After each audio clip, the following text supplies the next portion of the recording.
What is going on, everybody? Welcome back to another episode of Murph's Boston Sports Talk. I am your host, James Murphy, aka Murph, and thank you so much for joining me for episode number 145. Oh my goodness, we have a lot to catch up on. Yes, we do. Now, I understand game one of the NBA Finals were last night. I understand that. And I also understand that we weren't able to really discuss Game 6 and Game 7 of the Miami Heat Eastern Conference Finals series. And I do kind of want to touch upon that real quickly before we dive into the NBA Finals, Game 1 against the Golden State Warriors. I mean, there's just so much that we need to catch up on. And yes, today's episode is going to be all Celtics. We did this with the Bruins. We've done this with the Patriots. We've done this with the Red Sox. And lately, we've been doing this with the Celtics. I do believe being in the NBA Finals deserves an exclusive episode between here to the end of the series. Now, I do want to give you some initial thoughts, opinions, comments, concerns, just some sports takes about the Celtics prior to the events that occurred in Game 1, where the Boston Celtics were able to win 120-108 in Game 1 in San Francisco against the Golden State Warriors. And then, obviously, I'm going to give you some thoughts, questions, comments, concerns after Game 1. But I do want to touch upon the Miami Heat series first, that Game 7. But before I do want to thank you so much for joining me for today's episode. If you're listening on audio-only platforms, I really do appreciate everybody for downloading, listening, and enjoying Murph's Boston Sports Talk. If you listen to this on YouTube, thank you so much for clicking on this video. Please make sure you like, comment, and subscribe to the channel if you're new or have not considered subscribing yet. But with all the pleasantries out of the way, I do want to dive into Game 7 really quickly. I know it's been a while, but let me just touch upon this real quick. The Celtics were up by 7 going into that fourth quarter. They were up by 7 points. They once led by 15 at the end of the first. I don't know the exact numbers throughout the course of the game, but the Miami Heat did not give up. And, respect to them and all the props in the world to Jimmy Butler for literally playing all 48 minutes. Players typically don't do that anymore. Bam Adebayo had 46, Tatum had 46, Horford, Brown had 44. Like, you'll see players in the mid to low 40s. But 48, what an absolute performance by Jimmy Butler. I mean, leaving his heart and soul out there. But this is the thing that I want to comment about the Celtics in Game 7. And I just want to be brief here with Game 7 of the Eastern Conference Finals. Is that the Celtics, at one point, were up in the series 3-2. And they lost the series clinching Game 6 at home in Boston. Now, if they lost Game 7, the season would have been an absolute failure. Yeah, you swept Brooklyn. That's fantastic. Yeah, you were able to beat the defending champions in the Milwaukee Bucks in 7 games. But you're up 3-2 against a clearly inferior opponent in the Heat, roster-wise, right? Skill talent-wise, superstar-wise, or superstars. It's just, you were favored to win that series. You had a bunch of terrible performing games where if you just did one thing right, not turn the ball over 24 times, you would have won. Maybe if you had the refs not call garbage calls, you could have won. I truly believe the Celtics won 6 of those 7 games. I really do. But however, they just shot themselves in the foot in 2 of them, or there was just bad performance this, bad reffing that, whatever it may have been. But I really do believe that they won 6 of those 7 games. However, Game 7, back and forth battle with Jimmy Butler. Literally just Jimmy Butler. Yes, Bam Adebayo had 25 points himself. PJ Tucker, 0. Max Strus, 8. Oladipo, 9. Gabe Vincent, 4. And then you have Kyle Lowry with 15. Like, Jimmy Butler, throughout the course of that series, really had no help, which really gave the Celtics a huge edge where you have Tatum. If he's not on, you can go to Brown. If he's not on, Tatum will pick up the slack. Horford has dropped 20-plus, 30-plus points in the playoffs. Smart has put up multiple 20-point games. Grant Williams has gone off for threes. Like, Derek White was cooking. There was really no excuse for the Celtics to lose that series. And at the end, they almost did. They were one Jimmy Butler three-pointer from going down by 1 point in the Eastern Conference Finals with like 17 seconds to go.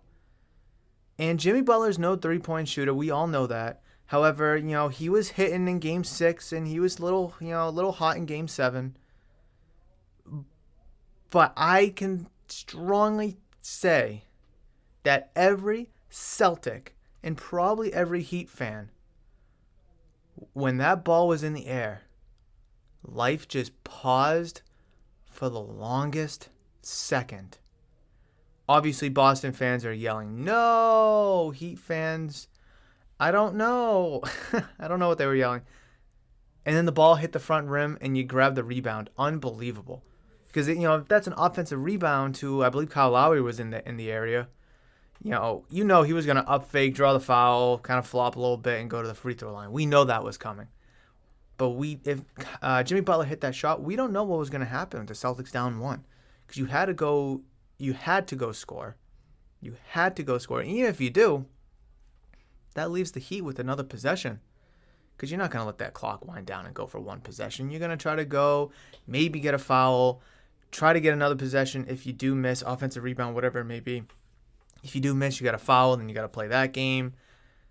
It's a lot of terribly bad things could have happened if Jimmy Butler made that shot. But he fell short, and the Celtics do clinch their ticket to the Eastern Conference Finals. Now they clinched their ticket to the NBA Finals.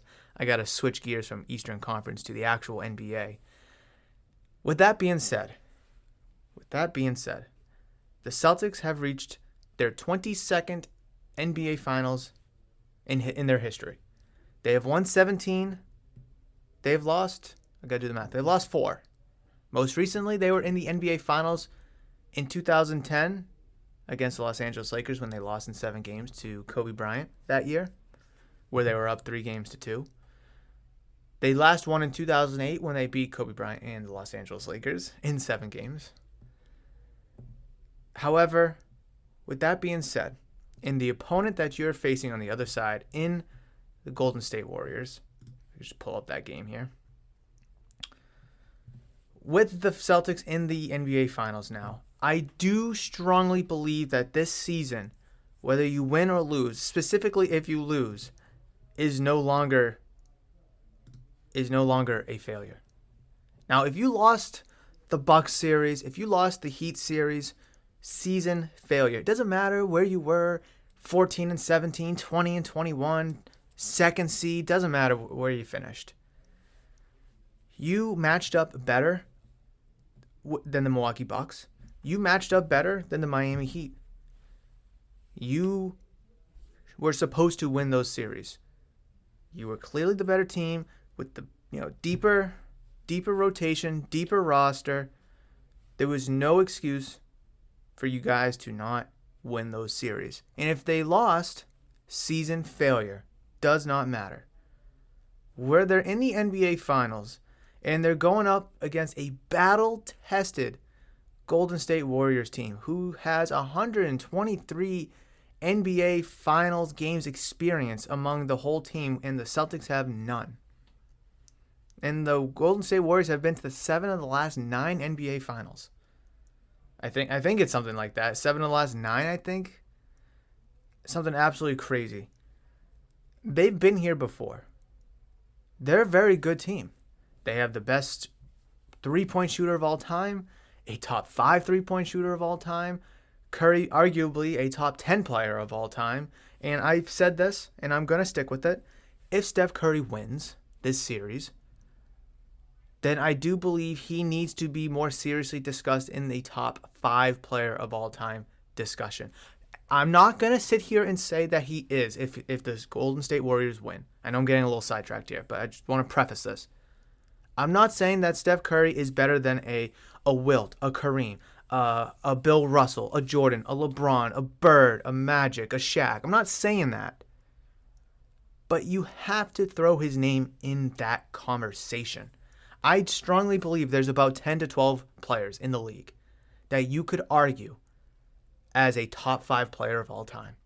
There's probably 20 players you could argue that are top 10 players of all time. Hell, maybe even 25 players that you could argue are top 10 players of all time. But when I'm thinking top 5 players, obviously I'm thinking Jordan, LeBron, Shaq in his prime, Kobe, Bill Russell, Kareem, Wilt, Bird. I mean, there's a huge list. Again, 10 to 12 guys you could probably throw in that top 5 of all time. And if Steph Curry wins, you have to put him in that list.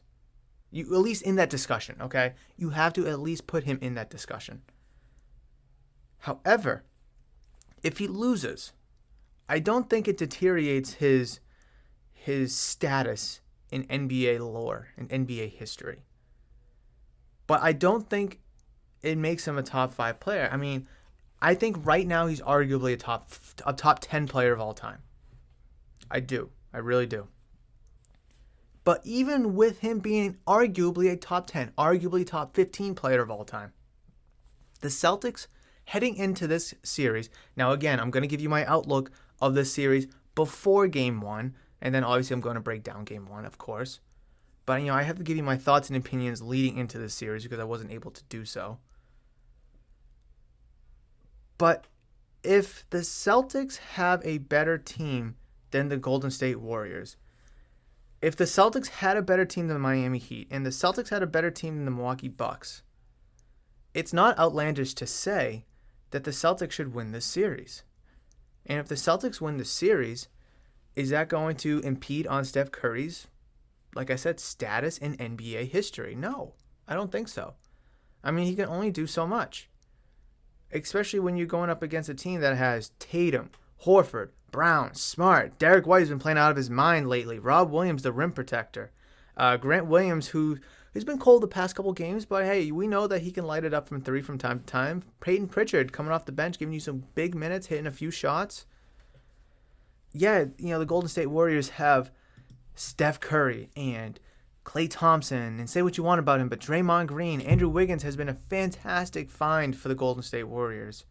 Jordan Poole has come on as of late. There is still a discrepancy, but not as a large discrepancy as, say, the Bucks or the Heat, between the Warriors and the Celtics. I really think that discrepancy is closer, but I still give the edge to the Celtics. I do. I think that they're a much better physical team. They're a much better defensive team. I think overall they're a better shooting team. Now, listen, Curry and Thompson can make up a lot of three-point shooting if you don't have any on a team. But yes, Wiggins can shoot a little bit. Draymond, I guess, but are we really going to count on him? Jordan Poole, obviously. Otto Porter, sure. But literally, everybody that played significant minutes for the Celtics in Game 1, obviously Tatum, Horford, Williams, Brown, Smart, White, Pritchard, Williams, and Daniel Tice had 6 minutes, but he hit a 3 in the corner, so let's kind of throw him into there. They all can shoot, besides Rob Williams. Rob Williams is the only player that played significant minutes last night for the Celtics who can't shoot threes consistently, regularity, whatever. That's 1, 2, 3, 4, 5, 6, 7, 8 players. Draymond Green can, I guess he's in probably the same boat as a Daniel Tice maybe.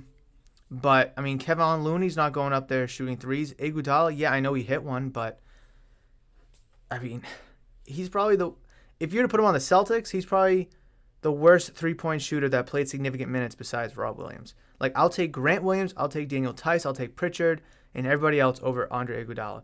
I just think the scoring and the ability to shoot the 3 ball is much more vast with the Celtics. And I think that gives them a significant edge because, yes, Steph Curry shot, 6 for 8 threes or 6 for 9 threes in the first quarter, hitting 21 points. It was an absolute spectacle. It was a show. And he finished with 34. But if you can everyone has on nights, everyone has off nights. We know that. That's sports. But if you can slow Steph Curry down and say he only hits half of those threes, then the Celtics won by 12 points last night. if Steph Curry hits only, say, 4 threes, you're taking away at least 9 points. And now you're winning by 21. However, I mean, where are those other 9 threes going to come from that you know are going to come on a regular basis? Wiggins? Obviously, you can count on Klay Thompson, absolutely. Jordan Poole? I mean, the Warriors, in their own right, have been dinged up by injuries. Celtics have been too. And obviously, with Game 1 and you had a few days of rest, you expect to be healthy. You want to be healthy. I mean, the Warriors have had more days off than the Celtics, so they've had a lot more days to rest and relax and recharge and reboot. However, with that comes a little bit of rust, a little bit of fatigue. The Celtics just finished a series the other day on Sunday. They're ready to rock and roll. And I thought that was going to serve them better in the Miami Heat series because they just rolled into that Miami Heat series from the Bucks, and the Heat had days off, but the Heat ended up winning. But again, the Celtics kind of shot themselves in the foot. However, Celtics are in the flow of things, and they were able to win Game 1. Now that the Warriors have their feet under them, could we see the Warriors come out and win Game 2? Absolutely. However, let me just finish a little bit more of my pre-series discussion real quick. Now, this series is full of stars. Tatum, Brown, Smart, Horford, he's been a star in this league. Rob Williams is a budding star, but then you look on the other side, you got Curry, Thompson, Wiggins, Green, up and coming, Jordan Poole. Like, there are tons of good players across this series. Absolutely across this series. And I think it served evident last night, but going into the series, again, that's where I'm kind of looking, my mindset right now, is you know what you're going to get from Tatum. You know what you're going to get from Brown. Marcus Smart could give you 20, he could give you nothing. But the player that has really stepped up their game as of late for the Celtics is Derek White. And Derek White gave you 21 points last night in 32 minutes with tremendous defense, of course. But what you can get from Derek White, if you can get more from Derek White than what the Warriors are going to get out of, let's say, Jordan Poole, probably, that sixth guy, maybe seventh guy off the bench. Again, a lot of people are really big on Jordan Poole, because what he did in the Western Conference Finals and semifinals. But if you can get more from Derek White, who's probably the Celtics version of maybe Jordan Poole, at least, rotationally, I think that's going to serve better for the Celtics because Marcus Smart's going to cover Steph Curry. Jaylen Brown's going to cover Klay Thompson. So, I mean, if Jaylen Brown can give you the same thing that Golden State's getting from Klay Thompson, there's a wash. I don't expect Marcus Smart to put up Steph Curry numbers, but if you can get Tatum to put up Steph Curry numbers in terms of points, that's a wash. I mean, Andrew Wiggins dropped 20. I feel very confident that, I can get 20 from a Smart or a Horford. But then where else is the Golden State Warriors going to get their scoring from? Draymond Green, 4 points last night. Kevon Looney, 4 points last night.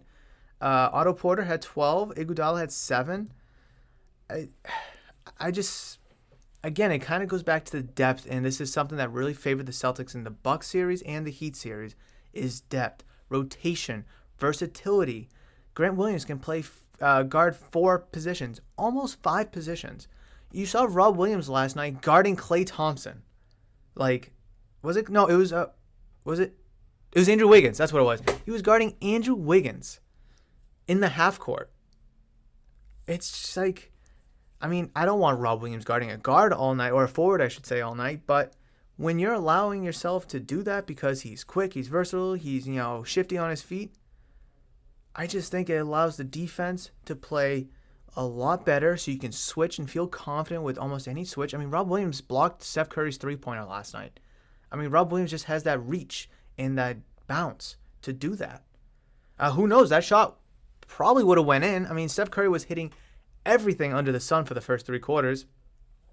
And then he falls off a cliff in the fourth, like the whole team did. And the Celtics really exploded in that fourth quarter, resulting in 40 points for them in the fourth quarter alone, and the Golden State Warriors only had 16, where the Celtics won by 12. So, with everything going into this series, and I will admit, I did have the Warriors in 5.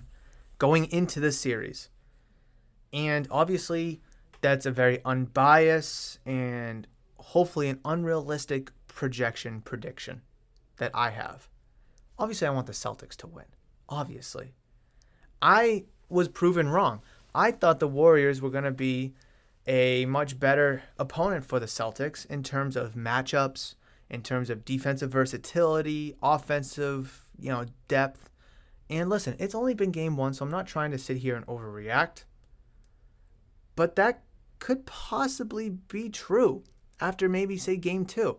We could notice a big discrepancy between the Celtics and the Warriors in many areas, whether it's scoring, defense, rebounding, rotations, three-pointers. We don't know yet. It's only been game one. Any game can have a different story. And I think in game one, it was a story of runs, right? The Celtics went on a run to open the game. The Warriors went on a run. Then the Celtics went on a run. The Warriors went on a big run. Then the Celtics went on a massive run. And it's just a game of runs.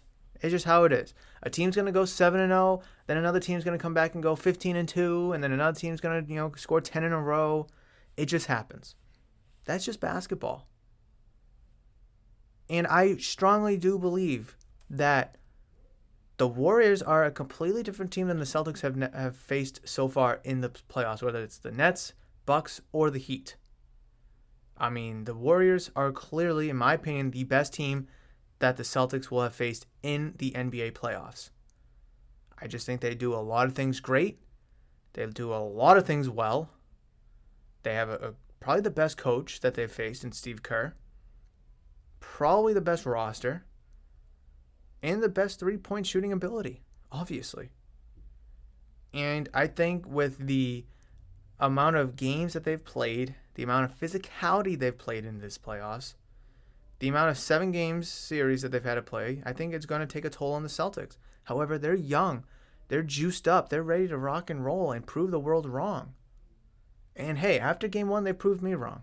They have. They did. And I'm proud. I'm very proud to be a Celtics fan right now. Now listen, it's only game one. Warriors could go out and blow us out in game two and make it an even series. Absolutely. However, the Celtics, they have that fight when they're down 10, 15 points. They know how to come back. They did it countless times against the Bucks, the Heat, and they just did it last night against the Warriors. So when I see the Celtics down by 10, I don't feel good because that 10-point deficit could easily turn into 20-25 with the Warriors and their shooting ability. If they're down by 10 against the Heat, I didn't feel like that was out of reach because I know the Heat weren't going to drop 10 to 12 points in 2 minutes. But the Warriors can. I mean, Steph Curry alone can. We saw that in the first quarter. What Steph Curry's able to do. And the Celtics haven't played anybody like Steph Curry. Now, they've played a bunch of great stars thus far in their road to the finals. They played against Kevin Durant. I guess I should throw Kyrie in there. They played against Giannis, Jimmy Butler. These are some big names in the game of basketball. But none of them, unfortunately, are Steph Curry. Now, you could probably say that Kevin Durant's better than Steph Curry. But Kevin Durant's shooting ability is nowhere near what Steph Curry's shooting ability is, at least from three. I mean, Steph Curry's making these crazy-ass three-pointers from anywhere, and he can make it. And he's obviously in the paint, just, throwing this layup up and that shot up, and it's going in. And that can be tough to stop, and that can be really tough to stop. So for the Celtics, they will be tested in this series. They will be tested. Now, obviously, their best player being 6'2", 6'3", point guard, I think serves them very well because you can have Smart guard that. You can have Derek White, Jaylen Brown, even Jason Tatum guard him. Whereas, Jimmy Butler, you can still have the same group of guys guard him. But like Giannis, obviously you have those same group of guys. But, for someone like Derek White who's, 8 inches shorter than Giannis, it could be a little bit of a challenge. Whereas Steph Curry is more of Derek White's height, it makes it a little bit easier. So I'm very excited for this series. I'm very, very excited for this series. I fully expect it to go 6-7 games. And I think last night is just an impediment of basketball being a game of runs, coaching, uh, focus, and then just determination. I mean, I think the Warriors, when they went up by, I think they were up by 15 at one point. I don't know if it was like 15 or 17. I forget what their biggest lead was. They almost got complacent in a way. I know Steph Curry was in a little bit of foul trouble, but they almost got complacent. And the Celtics, they just played loose. They played free, and that's what helped them go on a 40-16 run in the fourth quarter. Now, I don't expect that every night, especially now that the Warriors know what they're in for. I mean, because the Warriors, in their road to the NBA Finals, has been fairly light. Who did they play in the first round? I actually do kind of forget who they played. Hold on. They played the Mavs in the Western Conference Finals, the Grizzlies in the semis, and the Nuggets in the first round. And I've talked about this before with people here at the shop. But the Nuggets, I mean, yeah, they have Nikola Jokic, but that's it. That's it. And big man being your best player with no other help is a recipe for disaster. Because, again, Steph Curry is a perimeter guy. Klay Thompson's a perimeter guy. Jordan Poole, when he was starting to go off, perimeter guy. Then the Grizzlies. Yeah, there was going to be Ja Morant, but he got injured. So that was, a tough 6-game series, but the Grizzlies didn't have their best player for just about all that whole series. Then you look at the Mavs series. Yes, Luka Doncic. But that's it again. And the Warriors were ended up to win in 5. The Mavericks had, like I said, Luka. They had Jalen Brunson, cool, and they had some other supporting guys. But again, that was it. And when they go up against the Celtics, I've already talked about this. You got Jason Tatum, Jaylen Brown, Marcus Smart, Derek White, Al Horford, Rob Williams, Peyton Pritchard, Grant Williams. Like, these are some guys that can get some buckets. May not be like a Luka, may not be like a Ja Morant, but they can all get buckets. I mean, Tatum had an off night, only scoring 12 points. But hey, he dished out 13 assists, and they won by 12. Horford, 26 points. Jaylen Brown, 24. Smart, 18. Derek White, 21. I mean, the scoring was going around in plenty. So when I tell you that the Warriors, their road to the finals was Denver, 1 star. Memphis Grizzlies, 1 star but injured. And then Dallas Mavericks, 1 star. But then you look at the Celtics' road to the finals. Nets, 2 stars. The Bucks, Giannis, arguably the best player on the face of the earth right now. And then you look at the Heat, Jimmy Butler, 1 star. Okay, I'll give him that. I mean, their road to the finals was significantly difficult. Now, again, they made it a little more difficult than it had to be by losing Game 6, against the Heat. Okay, I get that. But still, the Celtics' road to the NBA Finals has been significantly more difficult. They are more battle-tested, and I strongly believe that's a good thing. Could that be a bad thing where it wears them down? Possibly. But I think with the overall youth of this team, I think it's going to help them in the long run. Whereas the Golden State Warriors are a little bit older, and they had a lighter road. I mean, one of the announcers last night said that Steph Curry had no idea what hit him because he wasn't expecting the type of physicality that the Celtics were going to give him, that they were going to guard him with. And in the Steve Kerr era, I think the Celtics are the only team to have a winning record against Steve Kerr and the Warriors. And every time they've played, whether it was with Avery Bradley and Isaiah Thomas, to Kyrie, Tatum, and Brown, or to now, they've always played the Warriors tough. I mean, years ago, I don't want to say years ago, but 4 or 5 years ago, whatever it was, the Celtics broke the Warriors' home winning streak. It was like 50-something games that they won, 56 straight games that they won at home. And the Celtics went in there and beat the Warriors on their home court. I think that was still like Isaiah Thomas, Avery Bradley, like Jay Crowder. I think it was like those guys. I could be wrong about the time period, but it was like that team. And at the time, that team had no expectations. They were fun to watch, so they had nothing to lose. And obviously now the tension's a little bit tighter and a little bit more stiff because we're at the point, or at least I should say the Celtics were at the point where they do have something to lose. Where if they lost in the first, second, or third round, the season would be a failure. And I think, at this point, the season is a success, regardless if they win or lose this NBA Finals. However, with the Celtics now up 1-0, is it outlandish of me to say? Is it obnoxious for me to say? Or is it right for me to say that if the Celtics if they lose this series, then the season is a failure? Being up 1-0 when the Warriors were the favorite to win. A bunch of people were picking the Warriors to win. However, you won game 1 in hostile environment. In Golden State, you stole home court back. So now you don't have to win on the road. You can just win at home and raise that trophy in game 6 at the Garden if you want. You're up 1-0. You stole home court back.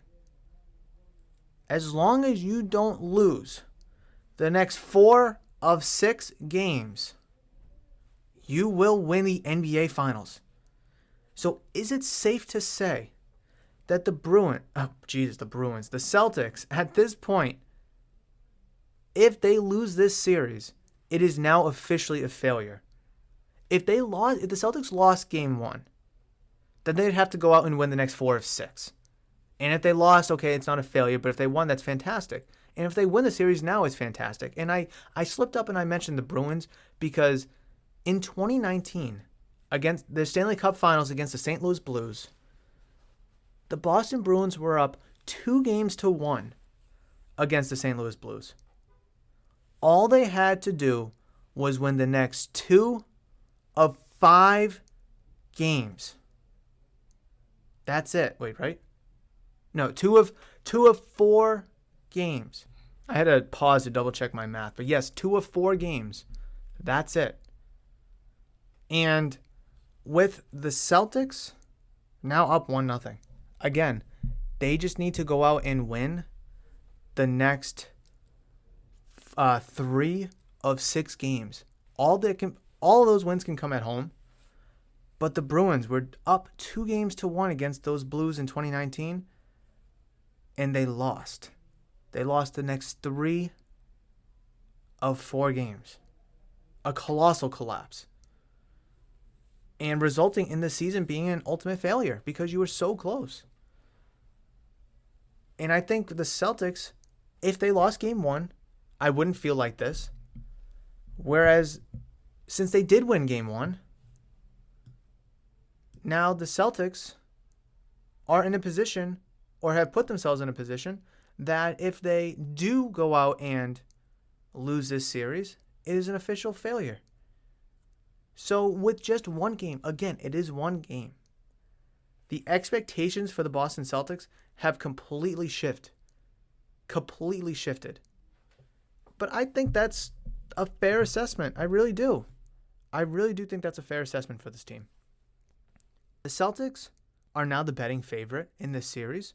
A lot of people nationally are picking the Warriors. But I think after game 1, a lot of people are double guessing because they did not expect the Celtics to take that punch by Steph Curry, take that third quarter that the Golden State Warriors have been famously known for to go on to put teams away in years past.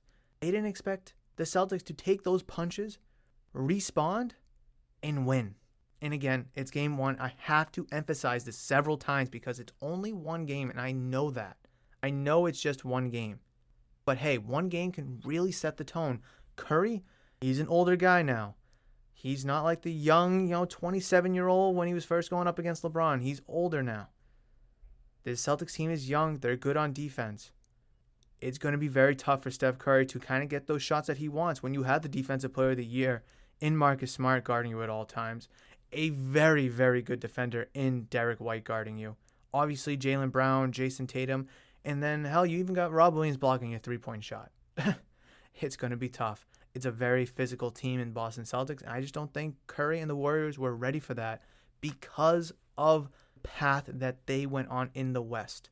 They didn't play a team nowhere near as physical as the Boston Celtics, and I think the Celtics' road to the finals from the East has prepared them for this because you could argue the Heat are a very similar physical team. You could argue that. I won't disagree there. But I think the physicality that the Celtics have faced in series past has really prepared them for this matchup here in the NBA Finals against the Golden State Warriors. I really do. Now, I've kind of mixed in my thoughts, pre-game one, post-game one, during game one, whatever it may be. I do think the Celtics are in a great position, whether they won or lost game one, in a great position. I mean, obviously, it's hard to say if they lost game one, if they're in a great position or not. But, let's just say they lost by a couple points, right?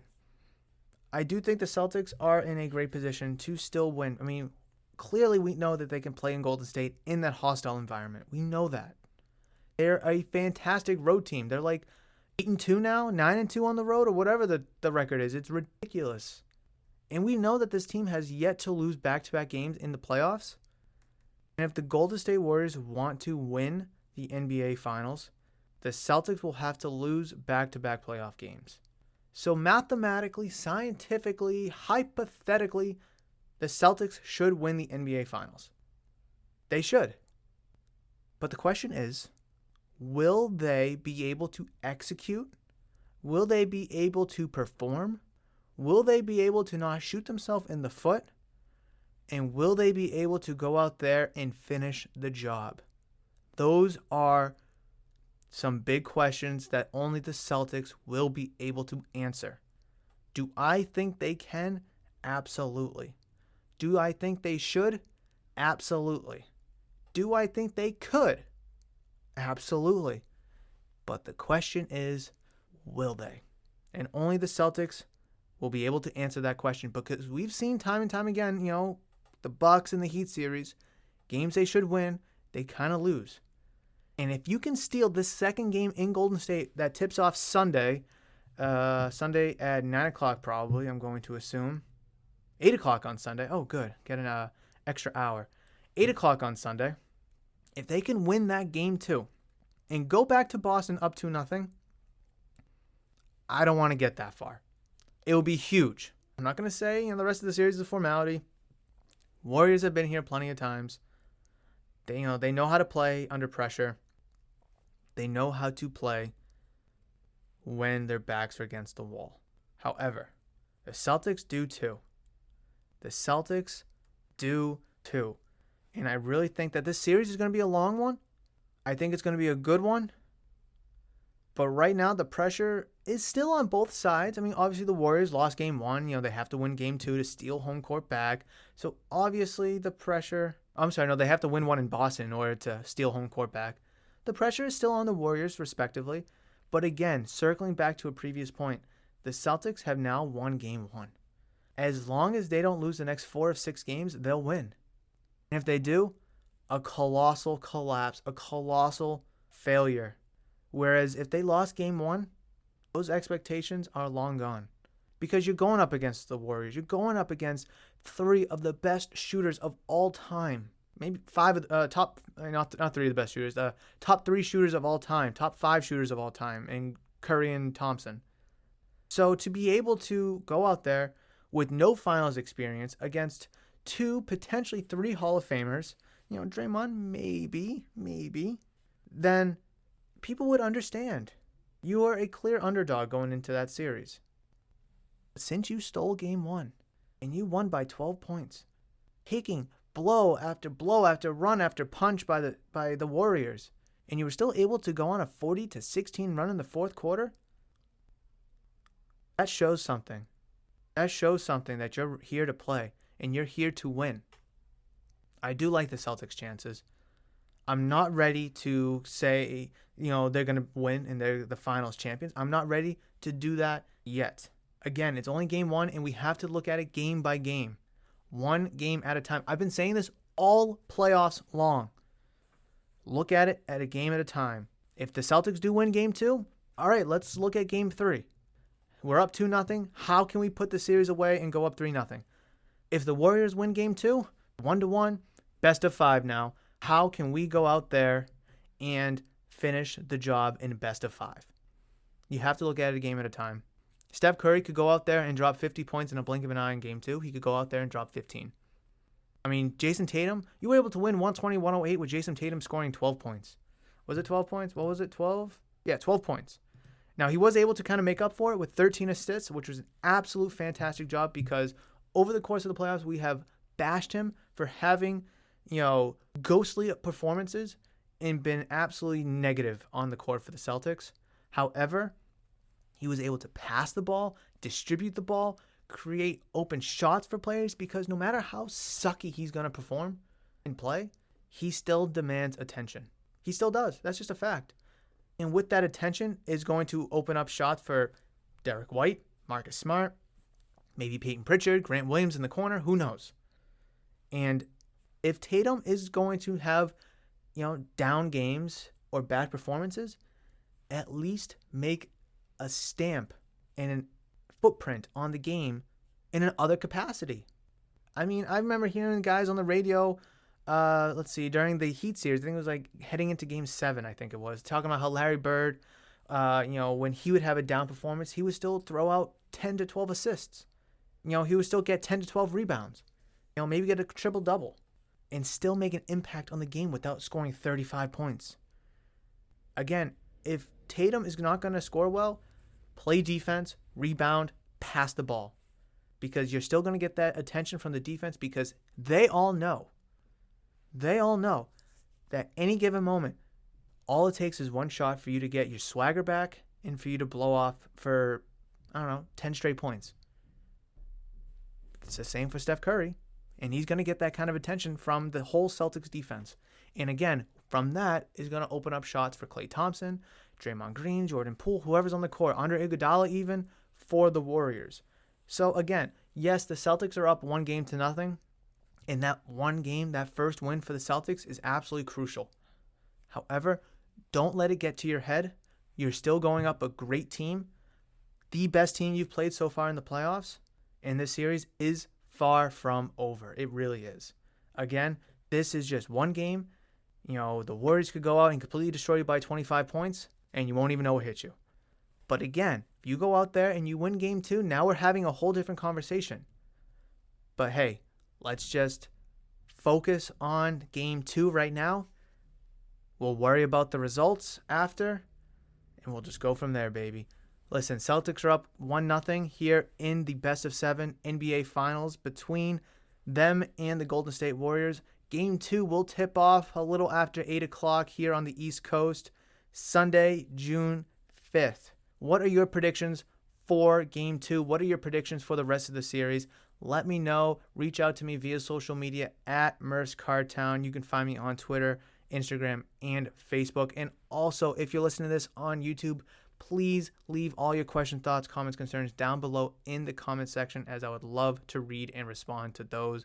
I know I just kind of ranted and raved about the Celtics for literally 43 straight minutes. So I do appreciate you listening to this. I had a lot to talk about today. I had a lot to catch up on today regards to the Heat series, going into the Warriors series, and obviously after Game 1 here of the NBA Finals. But I'm so excited. It is good to have the Celtics here in the NBA Finals for the first time in 12 years. This team is built to win. They can win. However, they will only determine that themselves with how they play, how they're coached, how they respond and react. And overall, they just got to go play ball. Simple as that. Again, Game 2 between the Celtics and the Warriors are Sunday, June 5th. Tip off a little after 8 p.m., and I'm very excited for that. Game 3 is Wednesday, and Game 5 is... When's Game 5? I'm sorry, Game 4 is Friday. So we will have another episode with one team up 2-1, or we'll have an episode with the Celtics up 3-0. But like I said, I don't want to get too ahead of myself, but I do want to know your thoughts, questions, comments, concerns. Please reach out to me via social media at Murph's Cardtown, or leave those thoughts, questions, comments, concerns down below in the comment section if you're listening to this episode on YouTube. But that is going to wrap it up for today's episode. I really appreciate all you audio-only listeners listening to Murph's Boston Sports Talk, whether that's Spotify, Apple, Google, Amazon, Stitcher, wherever it may be, wherever you find your podcasts, Thank you so much for downloading, listening, and enjoying to Murph's Boston Sports Talk, episode number 145. And if you listen to this episode here on YouTube, again, I also really appreciate you for clicking on the video. Please make sure you like the video if you enjoyed it, comment down below, and subscribe to the channel if you're new or have not considered subscribing. But again, that is going to do it for today's episode. I can't wait for games 2. And I can't wait to see how the series just further unfolds between the Celtics and the Warriors. We have a good series on our hands, and I can't wait to see where the series ends up when we come back here next Friday to talk about games 2, games 3, and going into game 4, wherever the series may be at that point. But hey, I don't want to get too far ahead of myself, but that's going to wrap it up for this one. I will catch you guys in the next episode, but between now and then, you guys know that I love you, and I will always see you.